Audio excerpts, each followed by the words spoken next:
Muy buenas tardes. Entonces, este va a ser el tema sobre el cual va a orbitar la presentación de hoy día. Vamos a hablar de energía, de transición energética sustentable, de clima, de eficiencia, movilidad, transporte del futuro. Y a continuación eh, de un componente histórico y también de qué es lo que se está viendo como desafíos principales. Vamos a hablar al final de los distintos diplomados y programas que tenemos en energía y haciendo tal vez un énfasis particular a los que estábamos lanzando en el segundo semestre. En primer lugar, entonces, el objetivo propuesto es discutir sobre, como les decía, el contexto histórico de cómo llegamos a consumir energía, el escenario energético global, cambio climático antropogénico, o lo que se conoce hoy día de esto, y vamos a empezar a ver varias opciones hacia que configuran una transición energética sustentable, incluyendo elementos de eficiencia energética, transporte avanzado, y terminamos entonces viendo los diplomados de energía de la UC, o por lo menos parte de los programas que tiene la UC en este campo. Primero que nada, me gusta siempre partir con este reloj que muestra la historia de la Tierra, que se formó hace 4.550 millones de años atrás, más o menos, en que se empieza a formar la vida de a poco, pero se destruye a cada rato. Hay muchos eventos casuales en la formación de la Tierra que suceden y que por una suerte tal vez nosotros estamos presentes hoy día con lo que observamos todos los días. Pero la Tierra ha estado a punto de fracasar en el sostenimiento de la vida muchas veces. Y hoy día en este reloj estamos a las 6 de la mañana y todo se termina en realidad a las 12 a las 12 a mediodía.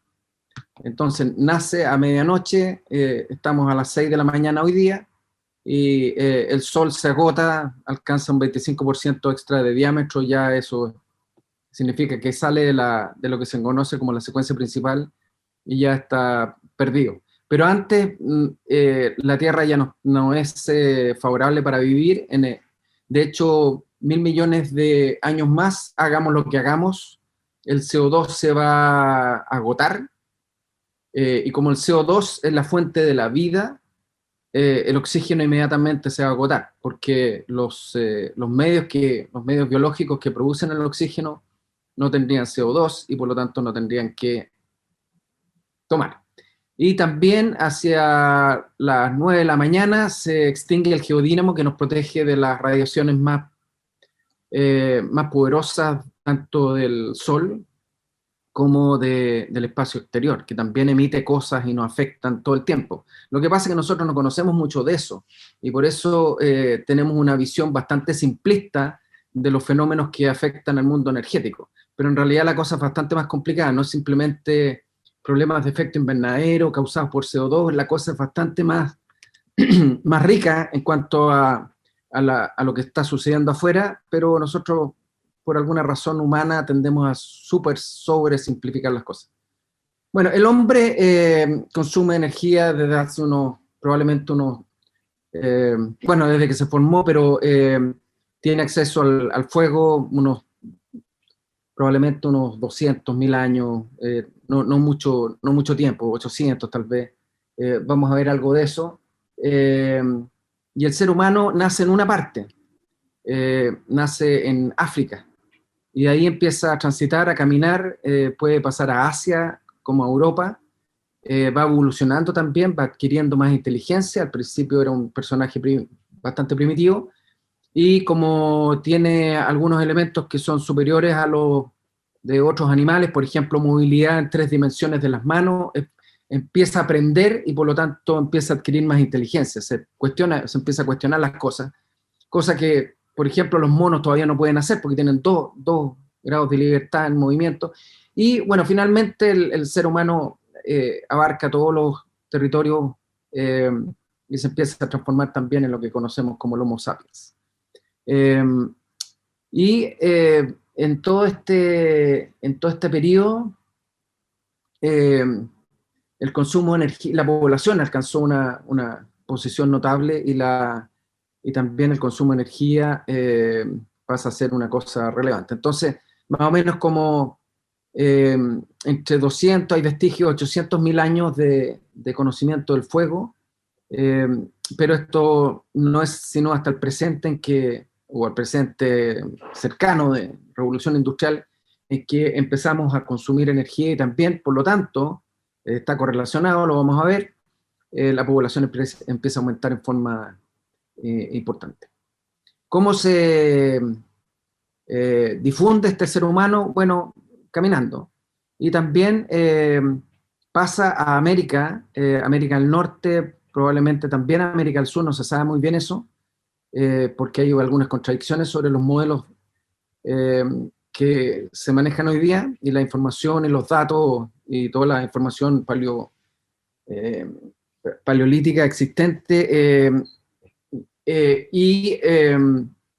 nos muestra también que el ser humano es uno solo, y todos venimos del mismo lugar. Lo que pasa es que algunos pasaron antes por acá, otros pasaron antes eventualmente por acá. También hay indicios bastante interesantes que los egipcios llegaron a América bastante antes que Colón, y de esa manera también uno se empieza a explicar tecnologías como por ejemplo las mismas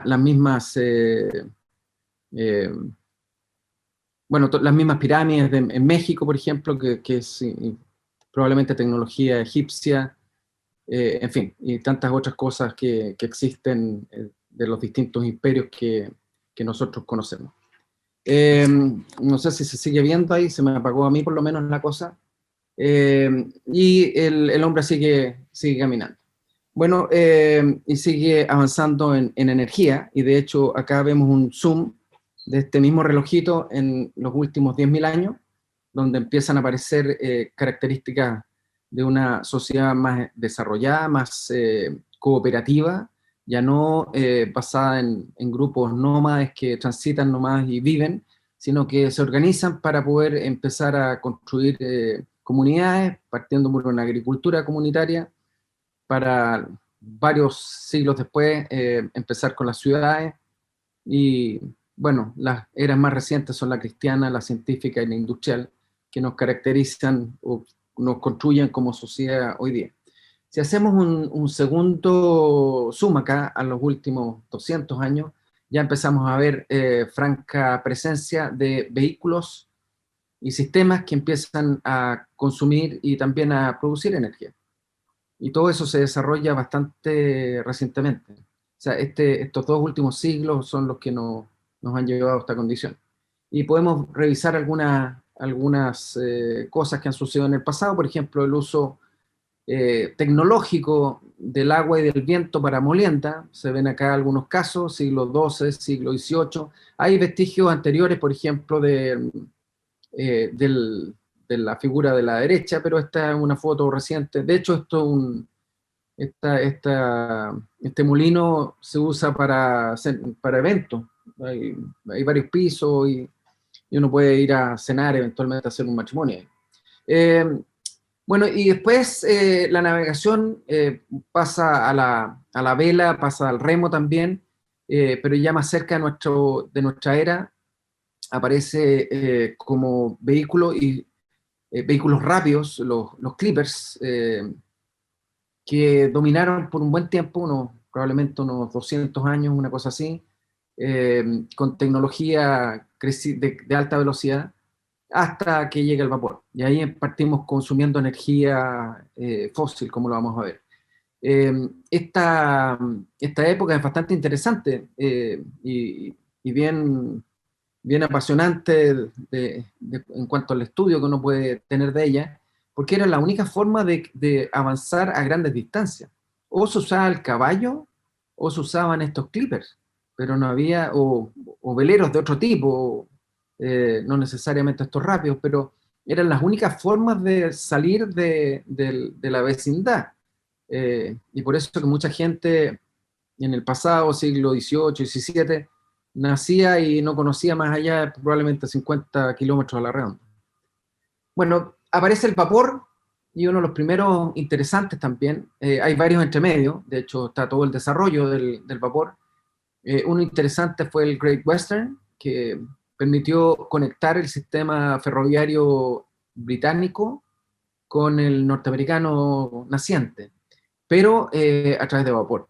Y este vapor se aplica en los buques, pero también se va aplicando sucesivamente en los ferrocarriles. Entonces, este proyecto Great Western Railway hace un continuo de uso de vapor y exclusivo. De hecho, mantiene los palos, pero la navegación es básicamente vapor, rueda paleta acá, y mantiene los palos por si aparece viento o si fallan las máquinas. Pero el servicio se hace crecientemente confiable y logran llegar en 2 semanas en el cruce del Atlántico. Y con esto se impone. Acá está el sistema. Aquí parte, este es el Great Western Railway de Inglaterra, y con trenes a vapor como estos, y el continuo se hace acá. Entonces salían buques por esa vía hasta América del Norte. En cuanto a vehículos personales o pequeños, la primera, tal vez este es un vehículo bastante curioso para todos, es un vehículo a vapor, es una curiosidad, eso es el término que acuña a este vehículo. No andaba muy rápido, 4 kilómetros por hora, y solamente alcanzaba la cantidad de agua que tenía y combustible para 15 minutos, entonces, y no tenía frenos, tenía que ser solamente en línea recta, pero era útil por lo menos para cargar algunas cosas pesadas, podía llevar carga. Entonces eso ya empezó a darle alguna aplicación, eh, salirse un poco de a poco del caballo. Pero se masifica esa aplicación y tiempo, bastante años después, ya esto acercándose al siglo XX casi, eh, habían buses a vapor. Este es un caso de un bus en Francia que ya podía alcanzar 30 kilómetros por hora y tener autonomía para llegar a otras ciudades. Entonces ya con esto tenemos un vehículo eh, que tiene un desempeño un poco mejor que el caballo, que las diligencias, en fin, o como este vehículo acá, que es un vehículo eléctrico, uno de los primeros vehículos eléctricos que se construyó, con 4 ruedas, y si ustedes se fijan, está el mismo diseño de las diligencias tiradas por caballo. Aquí lo único que faltan son los caballos, pero tiene equipamiento eléctrico. Entonces esta es la manera en que parten estos vehículos, pero entre medio se le mete el vehículo a combustión interna, que aparece. Esta es una versión, es como la segunda o tercera versión de Carl Benz, eh, y este vehículo se queda.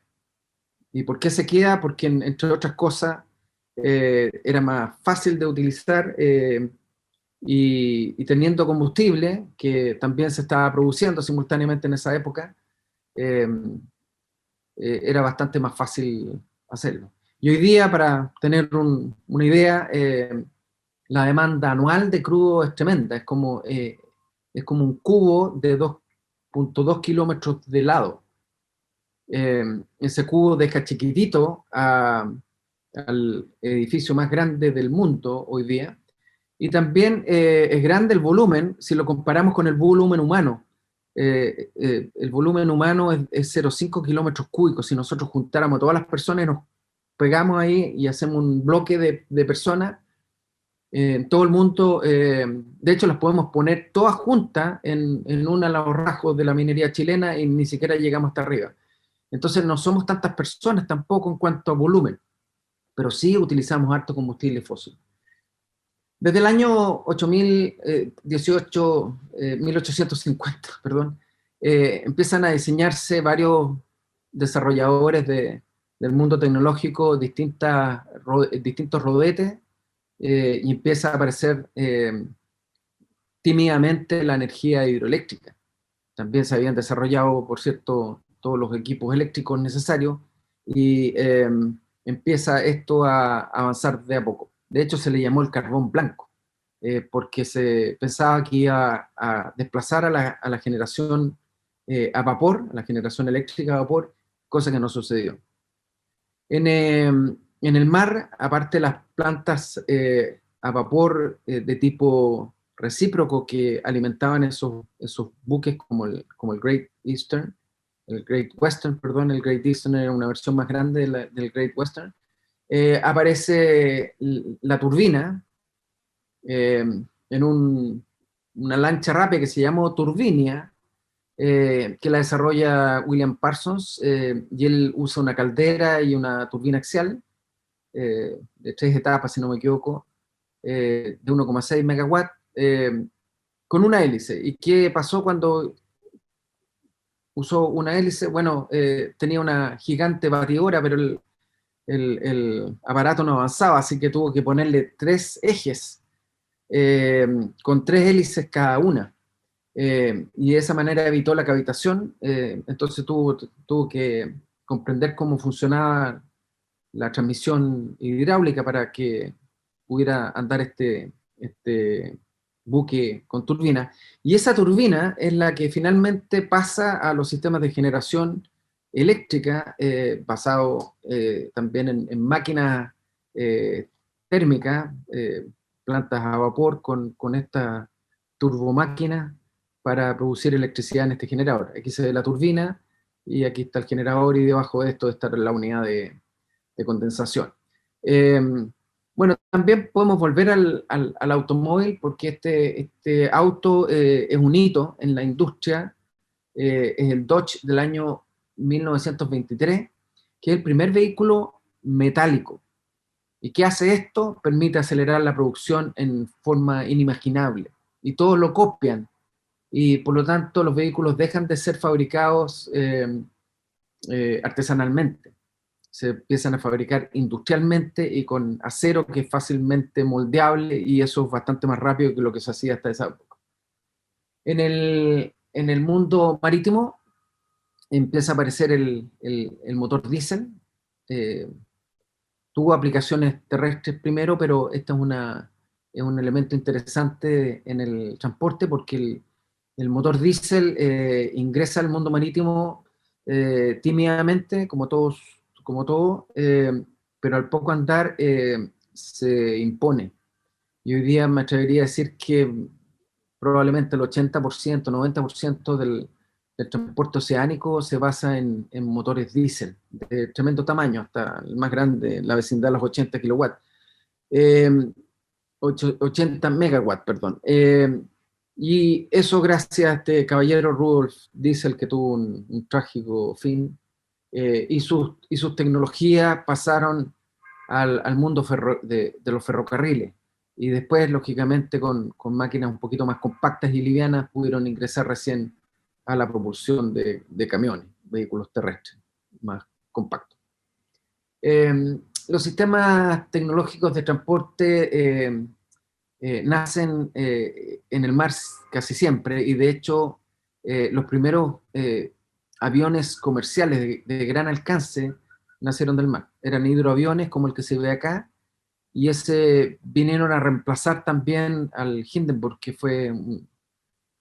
era un estupendo vehículo, pero tuvo un accidente bien dramático que prácticamente sepultó la posibilidad de seguir usando esos vehículos, que son bastante más sustentables, porque consumen muy poca energía, porque no tienen que sustentarse, no tienen que...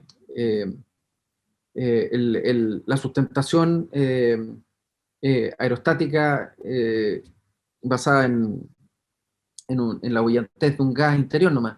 Entonces eso hace que necesiten solamente propulsión para empujar este vehículo. No anda muy rápido, pero consume poco, y uno podría tener unas vacaciones ahí, y con un par de días puede cruzar grandes distancias igual.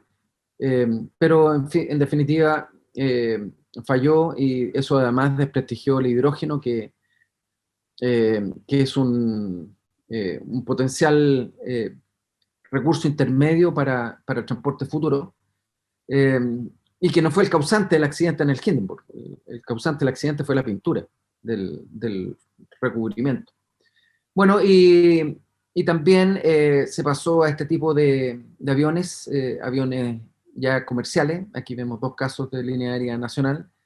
El primero es el Douglas DC-3 y el segundo ya es con esta turbojet de eh, Frank Whittle y Hans von Ohain, que desarrollaron casi simultáneamente esta turbina.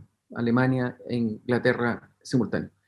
Y ya prácticamente esta propulsión, después de haber sido aplicada en el avión Comet de la empresa de Havilland, que tuvo varios accidentes estructurales, no tenían que ver con la propulsión, se masifican en este mismo avión, el 707, el Boeing 707, que le interesa ingresar al mundo de la propulsión jet. Y con eso entonces aprovecha de empezar a crecer la población, porque otras cosas se pueden hacer de otra manera, y hoy día entonces estamos, después de haber tenido esa inflexión a comienzos de 1900, hoy día nos empinamos y seguimos creciendo a altas tasas, eh, sobre los 7.800 millones de habitantes. Y hasta la fecha van con más de 70 millones de habitantes adicionales. Entonces, y los muertos son bastante menos que eso, entonces, muertos por todas las causas. Pero podríamos llegar a superar los 9 o 10 billones de personas, incluso más. Y este futuro depende de varias cosas, depende de la disponibilidad de energía, entre otras cosas, y también uso de tecnologías para producción de alimentos, en fin, ¿ya? Hay varios requisitos para que definan este futuro. Eh, y hay versiones que apuntan a esos dos rangos. Bueno, veamos el contexto energético reciente. Aquí podemos ver algunos sistemas modernos de suministro de energía para que ya nos salgamos un poco de la historia y veamos qué es lo que está pasando en el mundo de la energía hoy día, tanto en la generación como en la transmisión, los combustibles líquidos que alimentan principalmente sectores del transporte y otros más, y varias otras cosas que se configuran entonces y son elementos que naturalmente uno aprecia en el mundo de la energía, desde la extracción, aquí se ve una planta de extracción de algún combustible fósil eh, bajo el suelo marino, plantas minas de carbón, transporte de algún fluido, puede ser gas o puede ser algún eh, combustible líquido, plantas a carbón, nucleares, renovables, sistemas de transmisión, en fin. Se ve un pantallazo de todo lo que hemos tenido, y a esta situación de población entonces se asocia un alto crecimiento de la energía. Y estamos en esa condición hoy día, consumiendo o produciendo para abastecer a toda esta población casi 600 exajoules cada año. Ahora, ¿qué es primero el huevo o la gallina acá? Yo creo que andan juntos, porque en la medida que hay energía, el ser humano se puede dedicar más a la casa, menos energía, tenía que hacer todo el trabajo más manual. Así que esa es la razón por la cual eh, no, eh, esta cosa anda más o menos simultánea. Bueno, y si hacemos un zoom en esa banda que mostré desde los años 70 hasta el año presente, vemos este crecimiento de la energía, donde se ve claramente que dominan los combustibles fósiles, y después de los combustibles fósiles hay un buen pedazo que corresponde a leña, leña en forma primitiva, y después vienen las tecnologías más sustentables o libres de gases de efecto invernadero, como son la nuclear, la hidro, y las energías renovables no hídricas, que hoy día representan menos del 2%. Este gráfico está un poco magnificado en relación a eso, de hecho lo hago yo este gráfico, y lo magnifico a propósito para que se vea, pero no es mucha la participación. Entonces, en la producción de energía primaria esto es lo que se ve, y si usamos un diagrama que se llama Sankey, desde las fuentes de los combustibles, que son las que acabamos de ver, hasta los usos finales, vemos que estos recursos primarios que se extraen de la naturaleza deben ser transformados, usualmente a través de plantas de generación de energía o conversión de energía eléctrica, o plantas de gasificación o refinería, pasan a los servicios finales que son residencia, comercio, industria y transporte. Y entre esos 4 elementos están los servicios energéticos. Hay también uso de recursos energéticos que terminan en materiales que no son necesariamente para consumir energía. Pero un ejemplo es el asfalto, es un derivado del petróleo que termina siendo parte de un camino, no tiene nada que ver con energía, directamente por lo menos.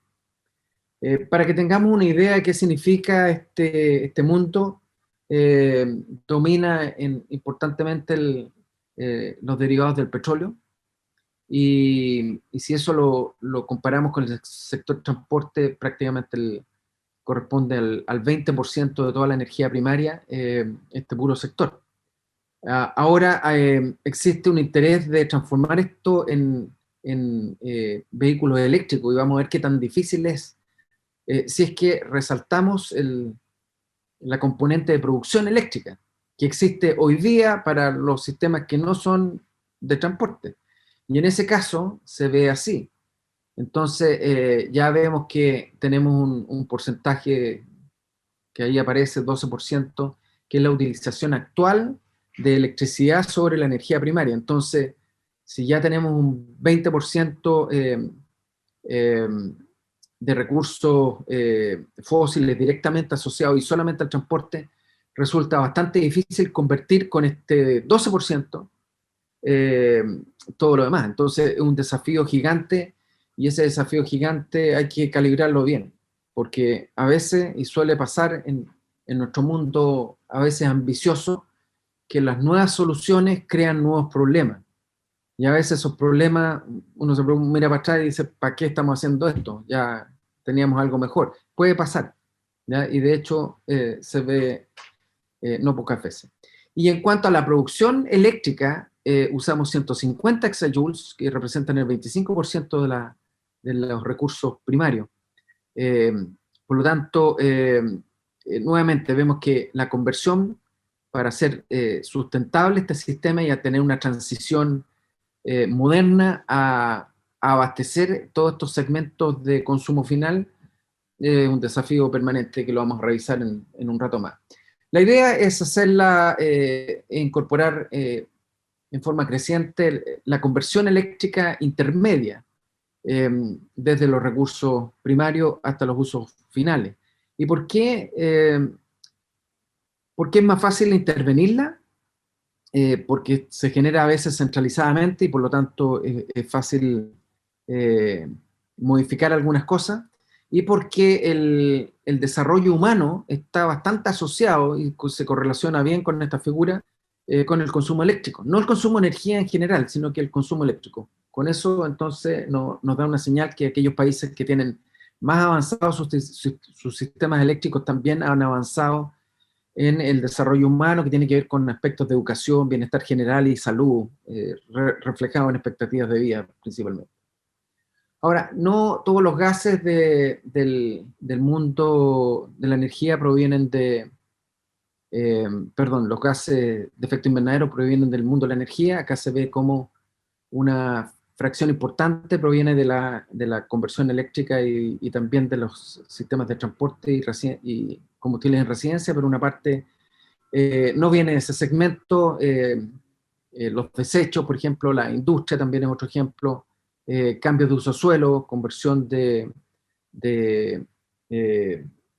áreas forestales en producción de alimentos también implican que se convierte menos CO2 en oxígeno, y por lo tanto hay un cambio también en las emisiones, un cambio relativo.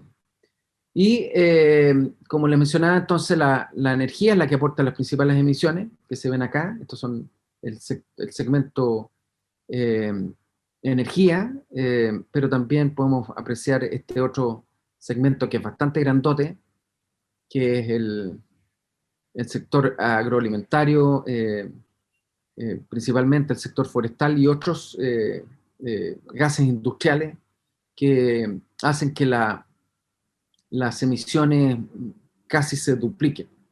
Entonces, el desafío de reducción de emisiones no es exclusivo al mundo de la energía.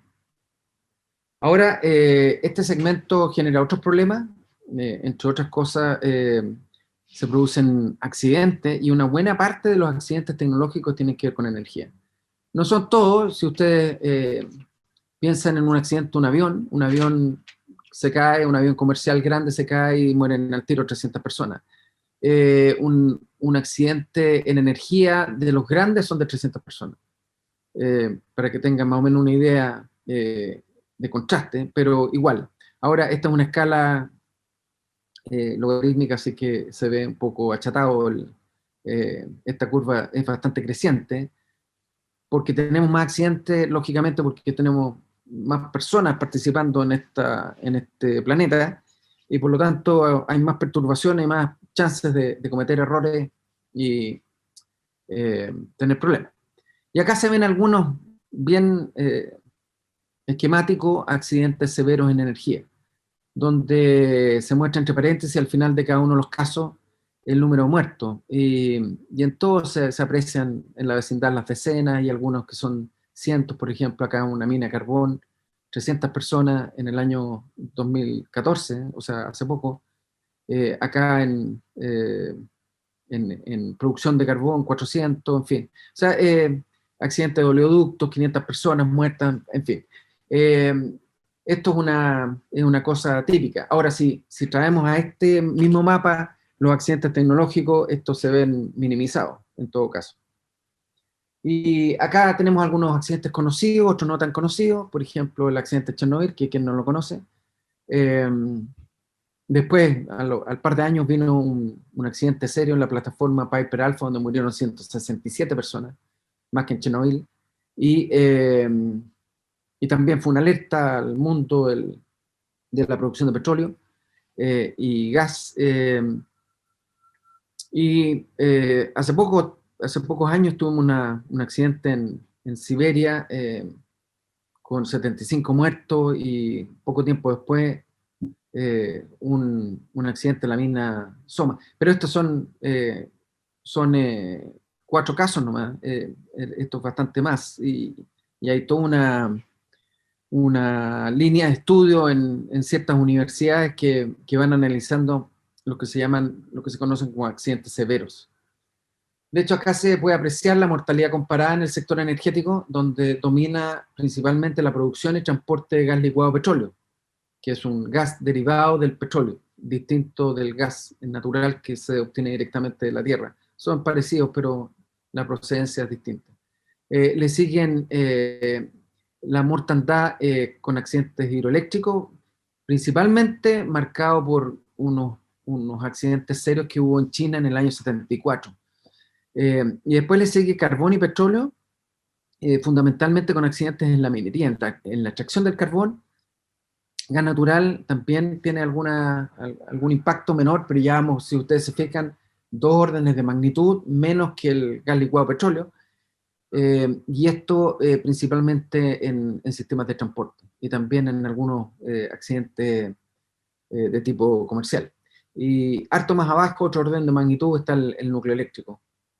Y esto básicamente Chernobyl. Fukushima aparece acá. O sea, no aparecen los datos, pero en Fukushima no hubo muertos por el accidente, así que no agrega nada. Y acá se puede ver entonces cómo en el mundo de la energía se producen muertes durante los procesos de generación y conversión, y con algunas diferencias entre el mundo desarrollado y el mundo no desarrollado. Pero es grande el rango.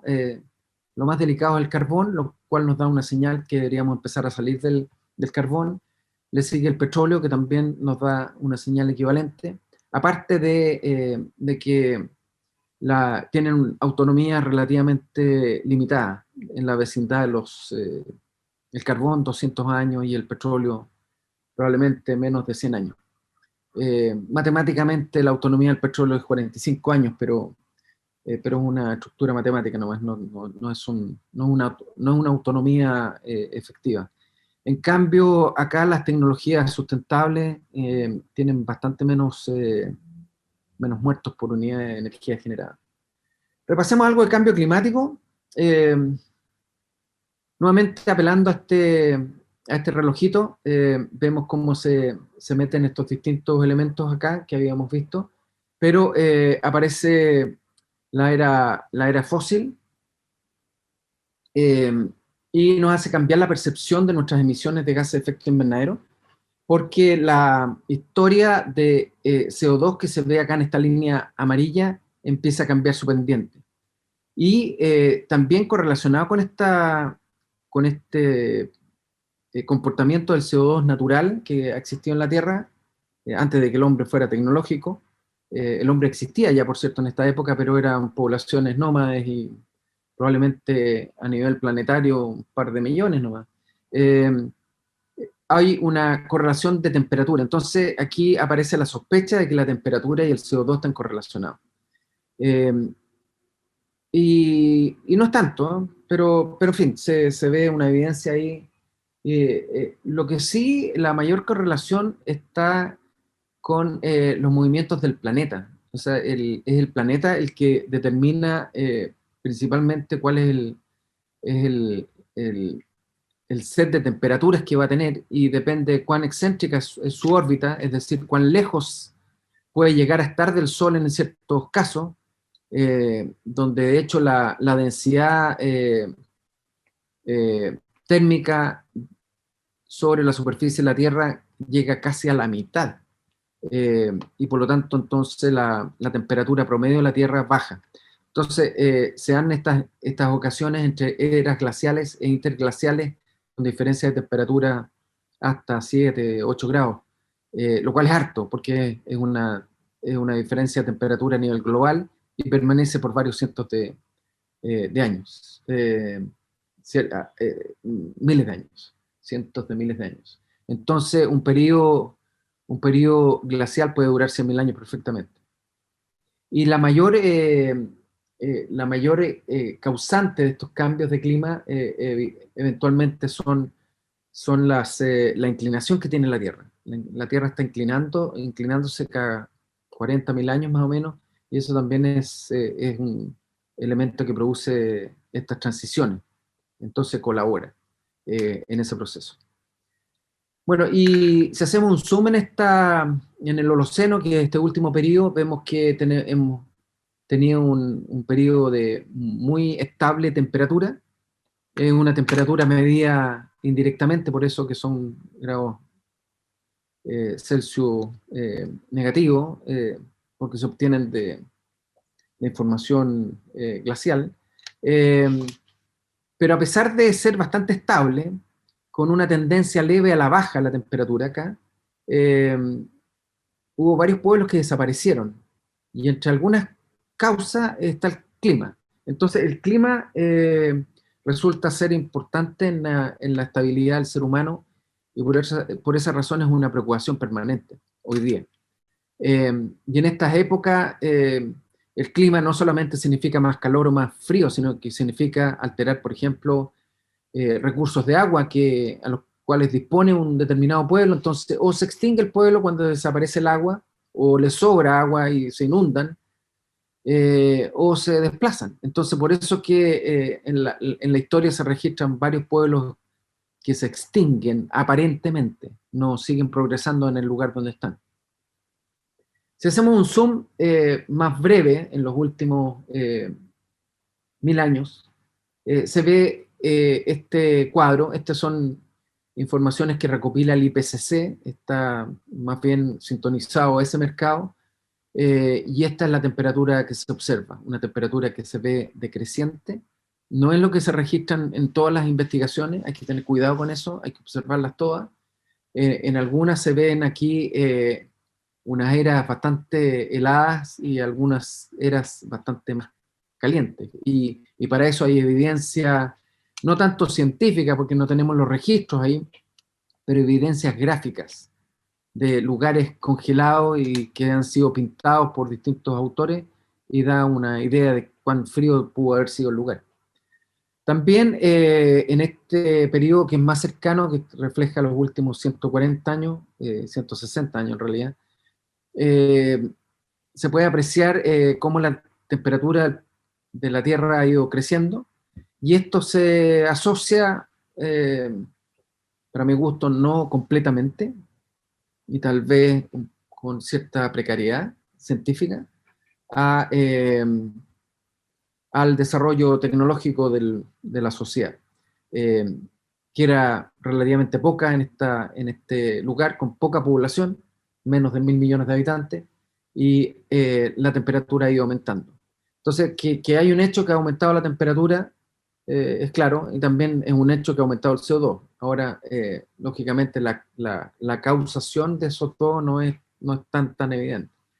Lo que sí es claro es que hemos tenido los años más calurosos registrados prácticamente en este siglo. Entre los últimos 20 hay dos que son del siglo pasado y prácticamente encima.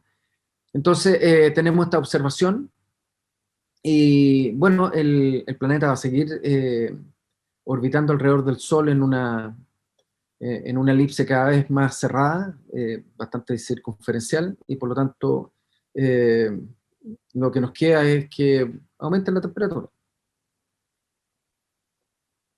No tanto como la diferencia entre una era glacial, porque esa sí que es terrible, eh, pero, pero yo creo que la progresión va a ser creciente siempre, con algunos ciclos de baja, y probablemente uno de esos ciclos de baja van a ser los próximos 20 años, con ciclos de baja por otras razones, tiene que ver más que nada con procesos solares.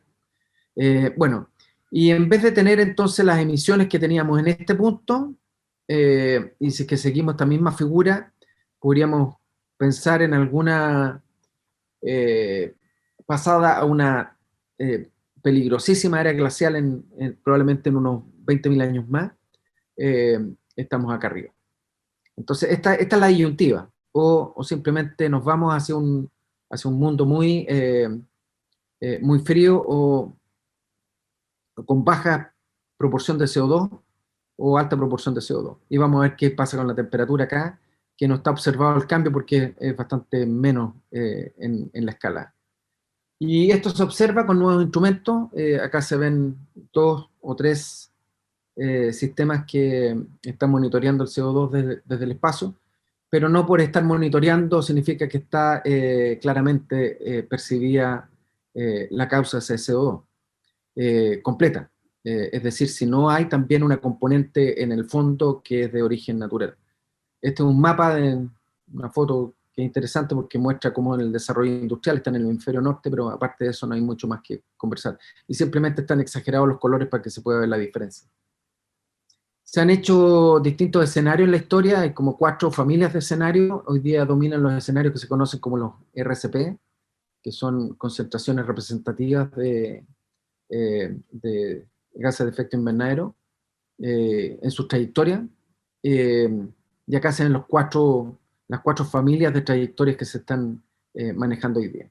Entonces, este numerito significa el incremento radiativo, forzamiento radiativo relativo, que está medido en watts por metro cuadrado, y ustedes ven que acá hay escalas conocidas, 8, 5, 6, 4, 5 y 3, pero este lo modificaron a 2.6 porque eh, el IPCC piensa que con 3 no cumplen el Acuerdo de París, entonces por eso que están trabajando sintonizados al 2.6 watts por metro cuadrado.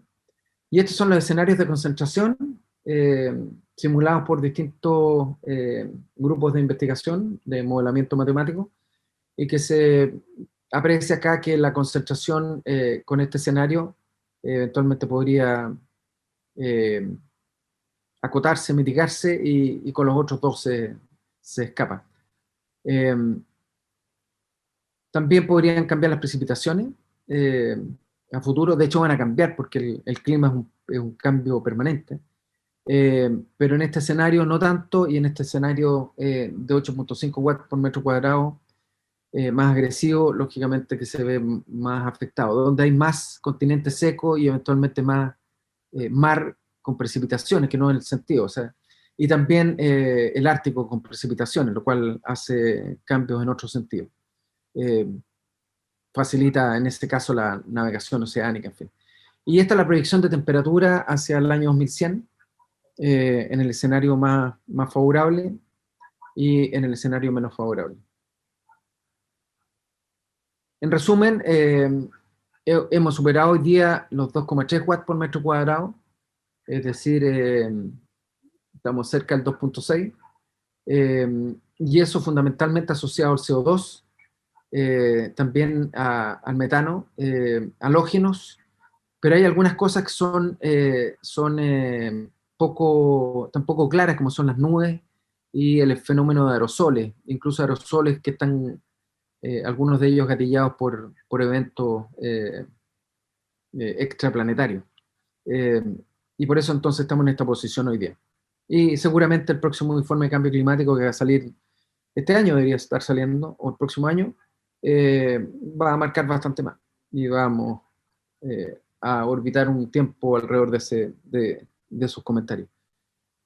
Y con algunos efectos amplificables, por ejemplo, el desmoronamiento de la tundra o el permafrost que tiene agua, o sea, hielo congelado acá, y de esta manera retiene materia orgánica que no se degrada.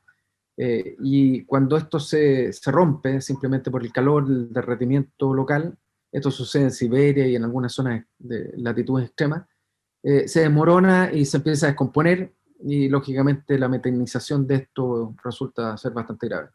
También se perciben efectos en la acidez y la vida en el mar, producto de estos cambios de concentración en la atmósfera, porque hay un intercambio entre el mar y la atmósfera, y se ven esas cosas y se le atribuye a eso la destrucción de corales y otras fuentes de materia orgánica marina, pero no es tan claro. Hay que mirar todo ahí para estar efectivamente seguro, porque hay otras cosas también que afectan, algunas de ellas antropogénicas, como por ejemplo la pesca desmedida, que degrada ciertos sectores.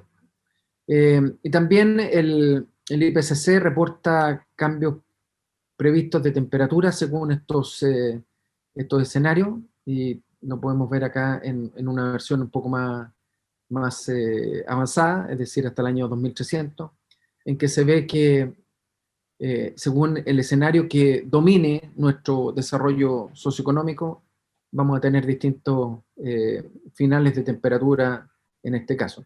Aquí se ve que están todos más o menos estabilizados, unos se estabilizarían en 8 grados más según el IPCC, y otros quedarían con 1,5 grados probablemente sobre la temperatura preindustrial. Y el aumento del nivel del mar, dado que vienen dándose hace mucho tiempo, por cierto, de hielos de Groenlandia, la Antártica y glaciares, y el aumento de temperatura del mar que produce una hinchazón, una dilatación, podríamos tener hacia el año 2300 hasta 2 metros sobre el nivel actual. Y al nivel actual probablemente medio metro más a fines de este siglo. El mar es el más alto en los últimos 120.000 años, pero ha habido otros periodos que han tenido mayor nivel, como se aprecia acá. Aquí probablemente unos 10 metros más de nivel que el que tenemos hoy día. Y eso se muestra en vestigios que se observan. En fin, y también hay suficientes disputas en la calidad de las fuentes de información de esto, que da para estudiarlas y eventualmente contrastar todas las teorías que hay al respecto, que se han, eh, se han empleado, por cierto, pero también hay un segmento político que ya tiene una definición al respecto. Pero esto es una de las cosas que hay que estudiar, y nosotros estudiamos los programas. También hay fenómenos termolinos que aceleran el ciclo glacial y depende de la concentración de salinidad en el mar y la temperatura del mar, y se dan combinaciones que pueden eventualmente producir eventos o gatillar eventos de cambio climático extremo. Este se conoce como el cinturón térmico oceánico, y tiene algunas zonas críticas, por ejemplo, este lugar de acá, así que hay mucho deshielo, hace que esta corriente oceánica superficial, en vez de pasar al fondo, se establezca antes, se retorne antes al fondo, y en ese caso cambia el clima en esta zona. El principal mundo afectado sería Europa, porque le llega toda la evaporación de ese mar caliente que ha tomado su calor desde el Ecuador, aprovechando ese sistema de transporte oceánico. Bueno, hay harta evidencia del IPCC, pero también no es el único que genera información. Aquí se ve evidencia de otras organizaciones que piensan que el mundo tiene otra dinámica. En fin. Bueno, y para todo esto hay desafíos pendientes. En primer lugar, si partimos de nuestra condición actual, podemos determinar que tenemos varias opciones para una tarea gigante de intentar controlar el clima a través de la gestión de los gases de efecto invernadero, cosa que es una tarea titánica, donde hay tres grandes alternativas: la mitigación, la adaptación y la geoingeniería, y para mi gusto la más importante es la adaptación, porque no solamente afecta a temas climáticos, sino que afecta a cualquier otro tema que tenga que ver con la Tierra, incluyendo terremotos y deslizamientos, cualquier cosa. Y todos demandan conocer cosas nuevas, conocer cómo abordarlas, aplicar procedimientos de emergencia, en fin. Bueno, y como ya sabemos, el Acuerdo de París ambiciona no escaparse de 1,5 grados desde la temperatura preindustrial, y eso significa abordar emisiones negativas hacia el año 2045, lo cual ustedes comprenderán que es bastante difícil de lograr. Y para eso entonces tenemos que transitar a recursos sostenibles que nos exigen una transformación de largo plazo y de todas maneras, porque estos recursos no solamente intercambian CO2 con la atmósfera, sino que son agotables. Entonces, lo primero que tenemos que pensar es reducir la cantidad de energía que consumimos, y en ese caso hay algunas opciones, como por ejemplo masificar el teletrabajo, en fin, generar mejores procesos térmicos, usar más chalequitos en la casa, en fin, hay varias cosas que se pueden hacer.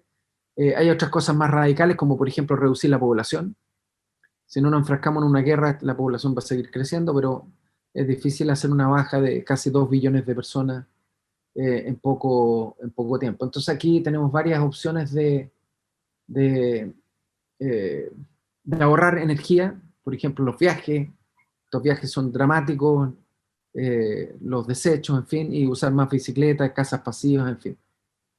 La segunda opción es aplicar eficiencia energética, que lo vemos en uno de nuestros programas, bastante a fondo, y acá implica, para un mismo servicio energético, reducir esta parte de acá. Y esto se hace aplicando con sistemas, reemplazo de algunos dispositivos y procedimientos para poder bajar el consumo de energía, y aquí se ven algunos ejemplos. Vehículos, aislamiento térmico, iluminación, eso está bastante aplicado ya. Geointercambio, que son algunas técnicas para mejorar esto, mejorar sistemas productivos, recuperar calor residual de las plantas, en fin. Aquí simplemente como dato se muestra una visita que tuvimos un par de años, cuando podíamos hacer este programa de forma presencial, a instalaciones de un hospital que modernizó sus instalaciones de energía. Hay varias formas de abordar esto.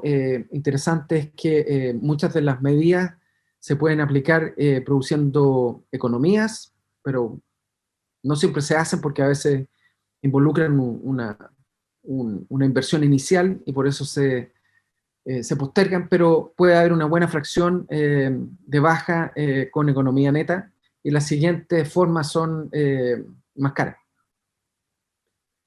La otra medida que podemos ver es pasarnos a fuentes más hidrogenadas, en particular usar más gas natural que carbón, eh, y eso hay una posible tendencia a través del uso creciente del shale gas, que es un gas bastante fácil y barato de extraer, y hay en muchas partes, incluyendo nuestra región. Argentina es la cuarta potencia en cuanto a recursos de shale gas que existe en el mundo identificado, y eso significa que probablemente vamos a estar conectados con Argentina en algún tiempo más, si es que Argentina se digna a empezar a producir su shale.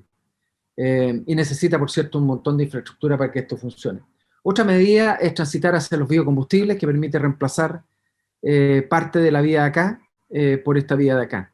Eso significa entonces aprovechar desechos y recursos directos a través de distintos procesos de conversión para producir combustibles sintéticos, para producir calor industrial en ciertos sectores donde está esta biomasa presente, y también producir electricidad, como se hace. En Chile estas tres cosas se hacen.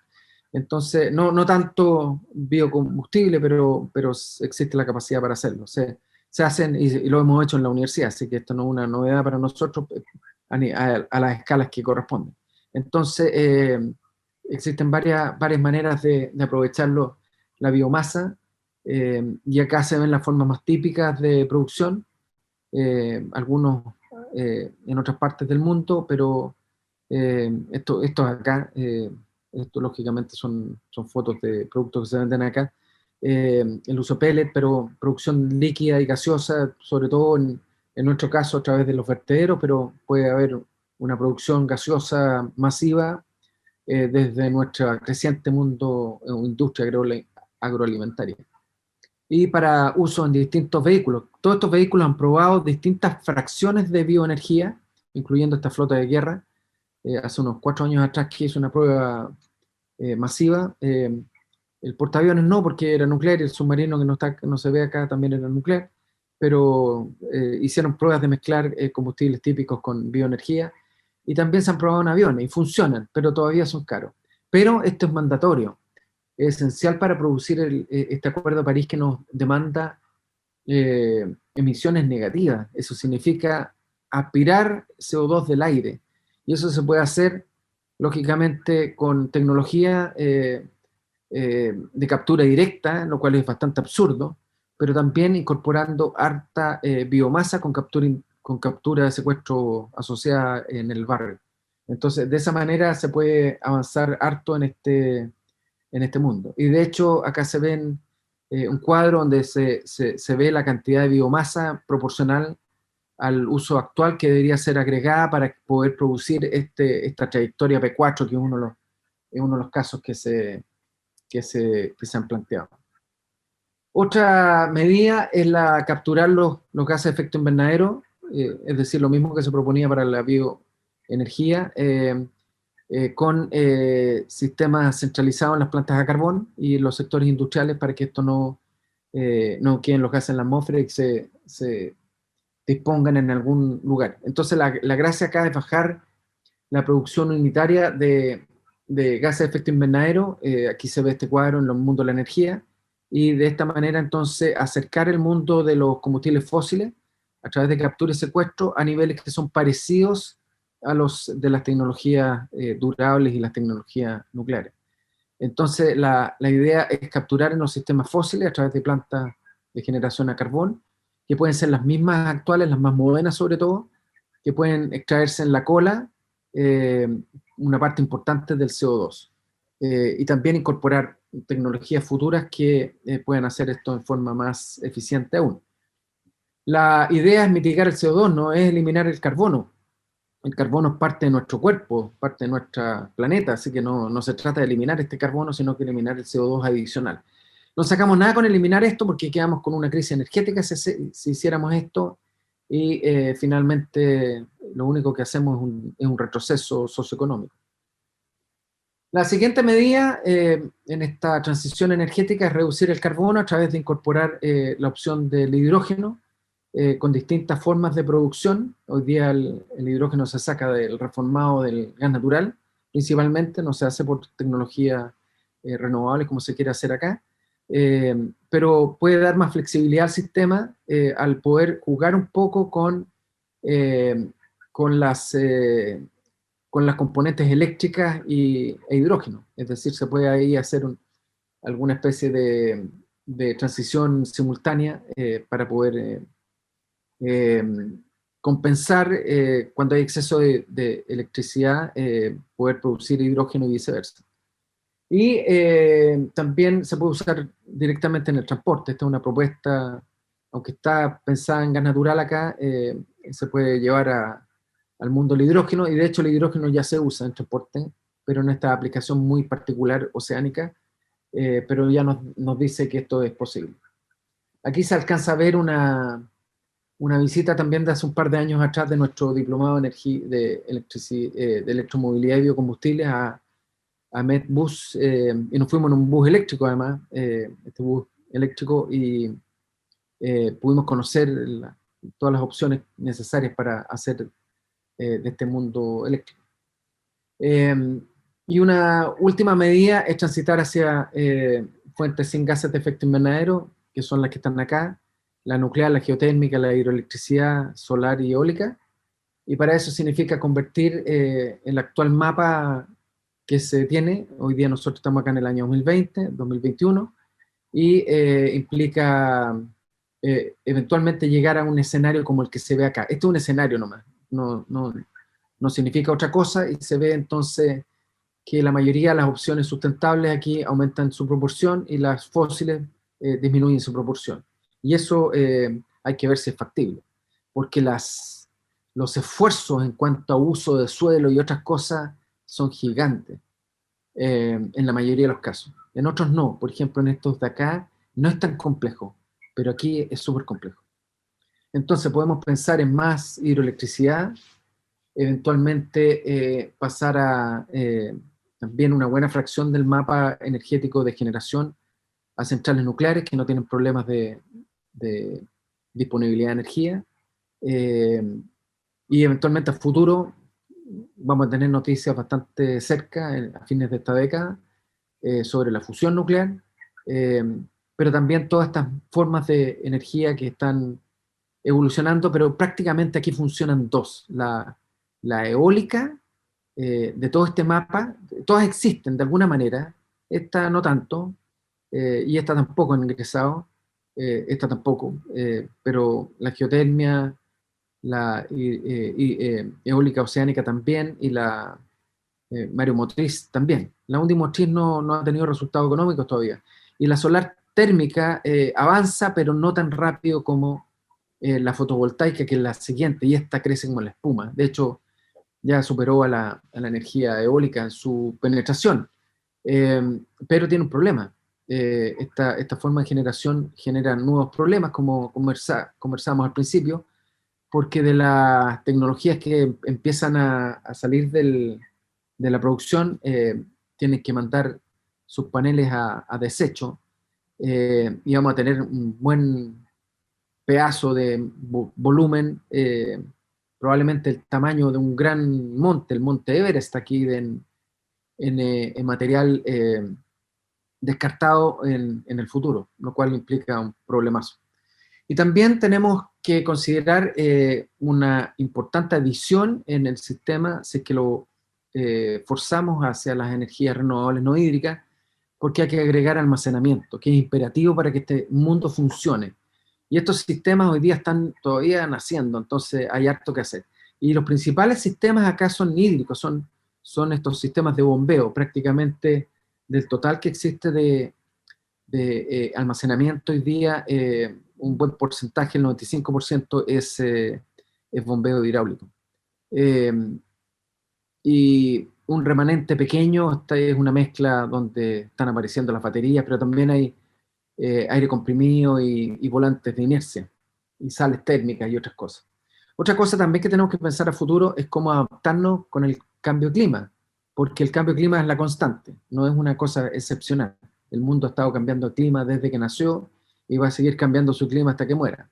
Entonces hay que aprender a vivir con este cambio climático, y la adaptación, como les mencionaba al principio, es un elemento importante. Otra cosa que tenemos que hacer es mejorar la densidad de los sistemas de energía. Aquí en un ejemplo está puesto lo que iba a ser el proyecto Hidroaicén, que murió con un desprestigio grande, pero que iba a ser un sistema bastante compacto relativamente hablando, porque su equivalencia eólica ocupaba mucho más superficie y su equivalencia fotovoltaica incluso más. Aparte de considerar las instancias de almacenamiento necesarias para que esto funcione.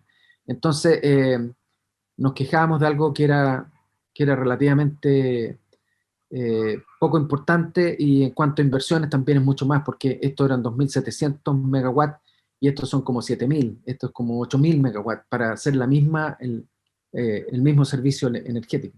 Por lo tanto, las inversiones son también mayores. No las mencioné ahí, pero para que ustedes lo sepan. Y esto significa que estos sistemas grandes de energía no necesariamente se ven tan positivamente.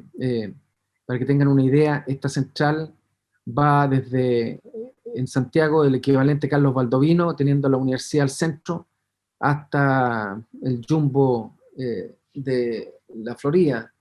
Entonces, de, que está cerca de la universidad. Y es una extensión bastante importante, bastante grande.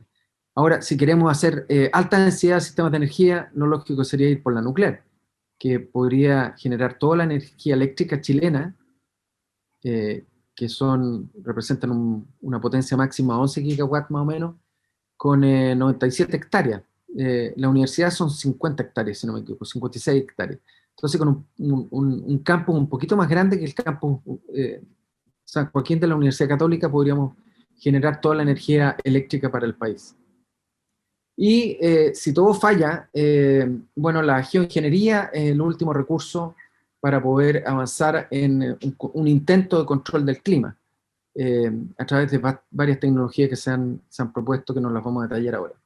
Bueno, el transporte también, como es uno de los más importantes segmentos, vamos a conversar sobre esto un poco, eh, eh, sobre todo el transporte terrestre, que ocupa aproximadamente el 70% de los combustibles, va a seguir creciendo porque queremos más carga y más transporte de personas, a menos que se produzca un quiebre importante en el comportamiento humano para eso, y con las emisiones asociadas, que también son bastante importantes frente al mundo total. Recordemos que las emisiones totales del sistema de energía son aproximadamente 35 gigatoneladas, y esto estamos hoy día en la vecindad de los 7. Y necesitamos aprovechar todos estos modos de transporte, eh, que se ven en fotos, no es necesario explicarlo, y el dominante, lógicamente, es el camino, con distintos vehículos. Le sigue el transporte aeronáutico y oceánico en cuanto a uso de combustible, y el ferroviario está muy por detrás. Y estos tienen una posibilidad futura de uso de biocombustibles, hidrógeno, sistemas a batería, mundo del auto o el vehículo en general eléctrico. Los ferrocarriles ya son eléctricos en una buena parte, aproximadamente el 60% del transporte global, si lo medimos en línea ferroviaria, ya usan electricidad, pero el resto, el 40% restante, podrían usar biocombustible. Difícil hacerlo con baterías porque la densidad es muy baja. El aeronáutico, me atrevería a adelantar que la mejor opción es biocombustibles, y eventualmente el hidrógeno, pero esto no necesariamente es una mejora, es más bien complica sustancialmente de partida el volumen del avión para llevar pasajeros o carga, pero además no mejora las emisiones porque, claro, no produce CO2 en el ambiente, pero produce estelas de condensación y vapor de agua, justo donde no se necesita. Y el transporte oceánico, también biocombustible, nuclear, y también hidrógeno producido sintéticamente. Entonces, estos son los vehículos que hoy día se conocen. Eh, Todos son obvios, pero también hay otras posibilidades de tener algunos vehículos con algunas cosas de las que vemos. Algunos tendrán que ser hidrógeno, otros tendrán que ser biocombustible, y otros tendrán que desplazarse hacia otros medios. Y también se necesita transportar los combustibles. Hay que llevarlos por buques o por ductos, y eso demandan energía. En el mundo marítimo, la conversión eléctrica está tomando importancia, pero con la producción eléctrica a bordo. Y esa producción eléctrica puede ser reemplazada por sistemas nucleares, biocombustibles o eventualmente hidrógeno. Entonces aquí tenemos una transición, pero es parcial nomás, no convierte todo el vehículo, sino que acá se ve un ejemplo cómo se hacen los sistemas hoy día. Acá se ve motores eléctricos en grandes sistemas de transporte. No hace todavía una transición de los procesos de generación. Y en el mundo aeronáutico también tenemos estas otras opciones, eh, pero podríamos tener vehículos eléctricos para muy cortas distancias, probablemente vuelos dentro de un país. También en este mundo en el mundo del transporte se requiere modificar toda la infraestructura de caminera y de terminales, y eso también implica materiales que consumen energía y la propia energía para mover estos aparatos. Y termino acá, antes de las conclusiones, mostrando cuáles son las opciones en el modo de transporte del transporte futuro, en los distintos modos, terrestre, ferroviario, marítimo, aeronáutico y espacial, que lo vamos a tener que ver, porque vamos a tener que salir de la Tierra en algún momento, y aquí están las distintas opciones. No todo sirve para todo, pero hay opciones en carpeta y algunas avanzando francamente. Veamos rápidamente algunas conclusiones antes de explicar los diplomados que revisan todo lo que hemos visto acá.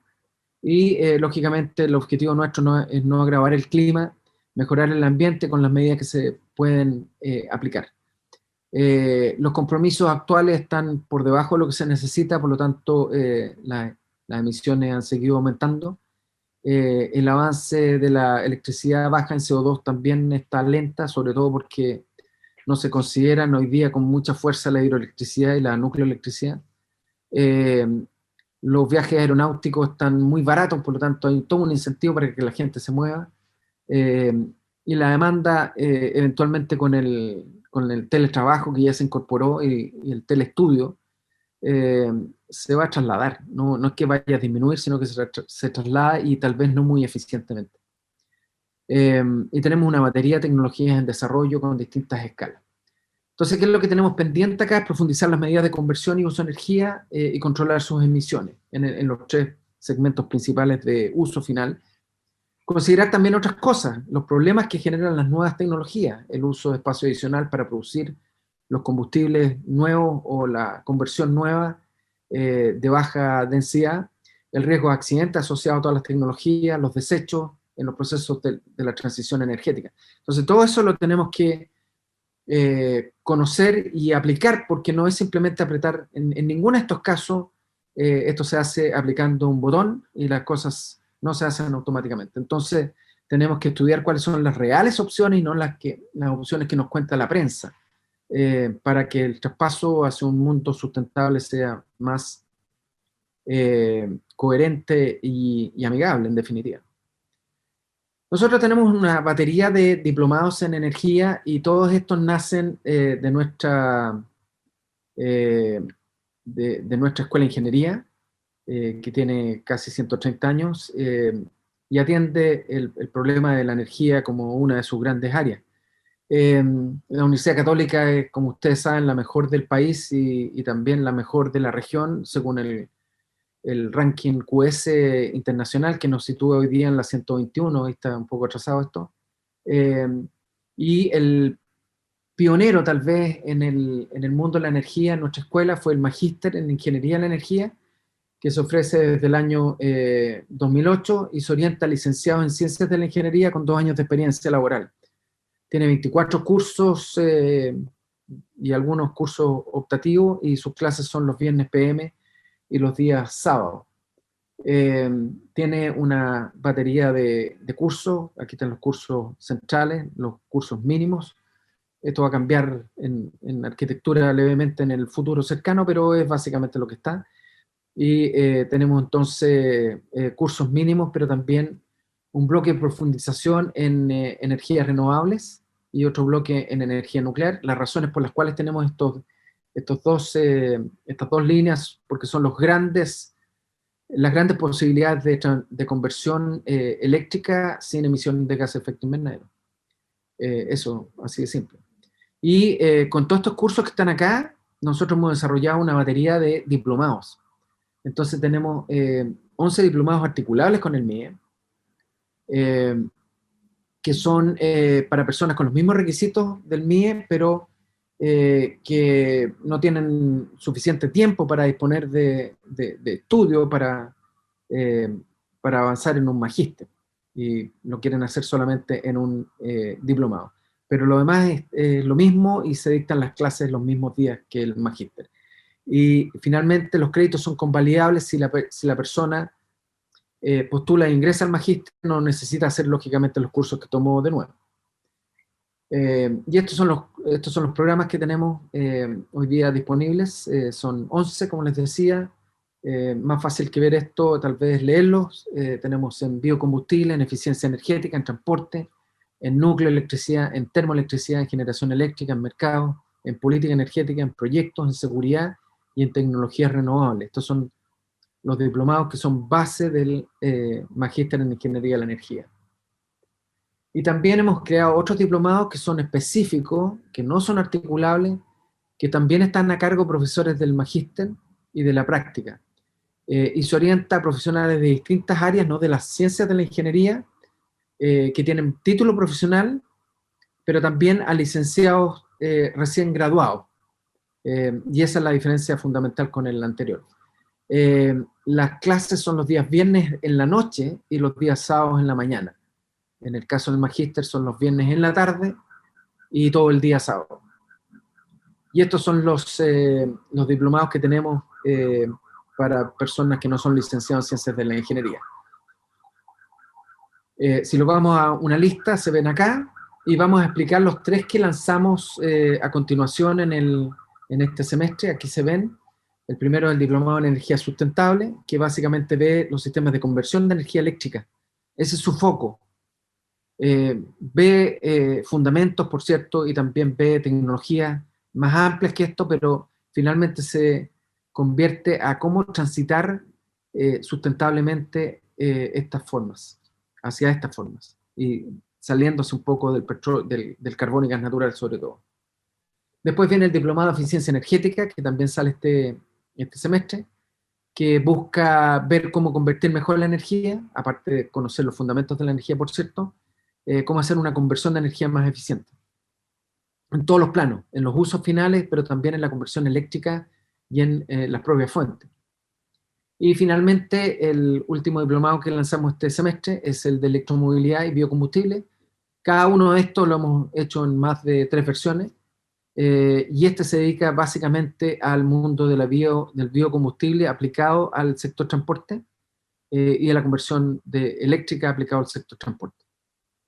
Aquí el foco, lógicamente, porque los que usan esto, la electromovilidad y los biocombustibles, es el sector transporte, que nos enfocamos en esa área. Con profesores que vienen de la propia universidad, pero también de la práctica profesional. Esto es un display general de los distintos diplomados, no necesariamente los específicos de los que parten ahora este semestre. Y termino ahora mostrándole quiénes están a cargo de la coordinación de los diplomados. Acá se ve, bueno, yo estoy a cargo de los distintos programas. La coordinación académica del magíster está a cargo de Carolina Contreras, y también la coordinación de los diplomados articulables. La coordinación de extensión y vinculación con el medio del magíster está a cargo de Carla Castillo, y el coordinador de los diplomas es Andrés Isea. Todo esto bajo el alero del mundo de educación profesional de nuestra escuela, que está a cargo de Aldo Cipriano, Claudia Laví, Shatki Foyhake y Claudia Gómez como subdirectora comercial. Bueno, con eso termino la presentación, y por cierto que quedo abierto a todas las preguntas que quieran hacer del caso. Aquí voy a abrir el chat recién porque no lo tenía abierto, y puedo ver, hay algunas informaciones sobre los cursos que están disponibles. Por cierto, estoy atento a preguntas que hayan surgido de la presentación, o también sí, de los diplomados que expuse al final. Profesor, en estos momentos vamos a habilitar los micrófonos para que la gente, y las cámaras para que la gente nos pueda hacer las preguntas. Bien, y también voy a salir de acá entonces, para si es que necesito proyectar algo, okay, lo vuelvo a hacer. Y también está con nosotros, como les comentaba al inicio, Claudia Gómez. También está disponible para que puedan hacer consultas referentes específicas de los diplomados. En temas de admisión y temas de contenido los puede responder el profesor. Así que agradezco a las personas que están conectadas, por favor, si me indican, o también pueden enviarlas a través del chat. ¿Hay alguna pregunta?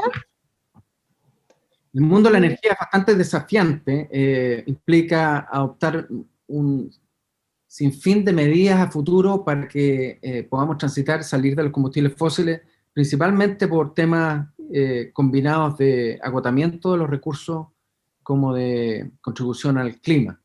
Entonces, la transformación que tenemos que hacer en el futuro cercano y lejano es enorme.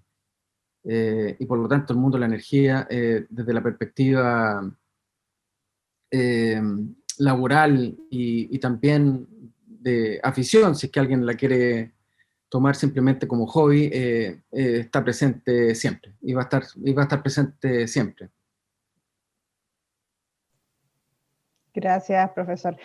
Nos llegó un agradecimiento por su buena presentación, profesor de Luis Guerrero, Romero Guerrero, y también Sandra, el diplomado de energías sustentables, ¿aborda hidrógeno verde o hay un diplomado específico para eso?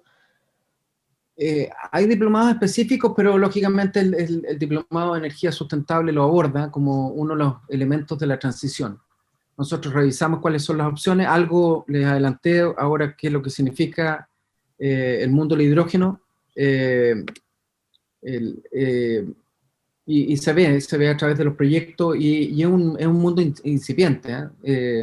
Tal vez hay más hoy día, más expectativas que realidades, pero vamos a empezar a verlo en la medida que avancen los proyectos y empiecen a señalar cuáles son las dificultades más bien económicas para sus aplicaciones, pero desde la perspectiva tecnológica, el hidrógeno existe hace mucho tiempo, no es una cosa muy nueva.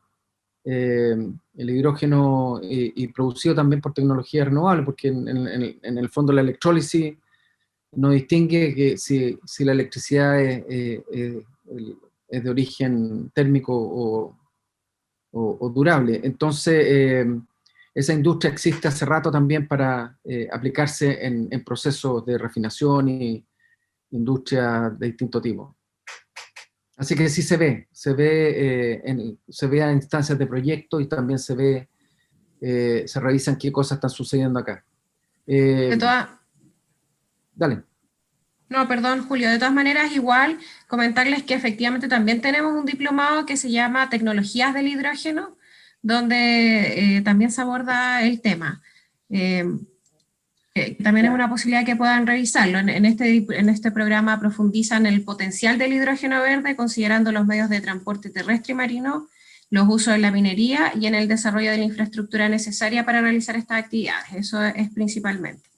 Claro, esos son los mercados que uno esperaría para el hidrógeno. Nosotros lógicamente los vemos y lo vemos le damos una mirada bastante más fundamental. Esto significa conocer la realidad energética que hay detrás de eso y las causas para que pueden abordar eso. Pero lógicamente también se puede hacer con gas natural, como se hace hoy día, y con captura de secuestro de carbono, y lo haría sustentable. No necesariamente de una fuente renovable, pero es una fuente que no agrava el problema climático. Y puede ser claramente más barato que lo que se espera hoy día. Perfecto. Sergio Aguirre nos dice: quisiera saber si la universidad tiene algún departamento que esté desarrollando nuevas tecnologías para aplicar en la electromovilidad en nuestro país. Sí, lógico. El Departamento de Ingeniería Eléctrica está trabajando, como siempre, en el mundo de la conversión de automóviles eléctricos.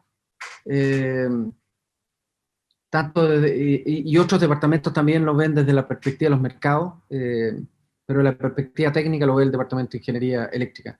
El Departamento de Ingeniería Mecánica también lo ve en programas de pregrado y cursos específicos para eso, para ir abordándolo de a poco. Y es noticia en marcha, ¿no? Perfecto. Simón Elías González nos dice: bueno, buenas tardes, me gustaría saber si el diplomado de eficiencia energética aplicada tiene como requisito excluyente tener más de 2 años de experiencia. Sí, los magísteres asociados, los diplomados asociados al magíster exigen los mismos requisitos que para los estudiantes que ya están ahí. Simplemente hay una diferencia de madurez profesional en el campo de la energía que hace conveniente que tenga una base previa en el mundo de la energía.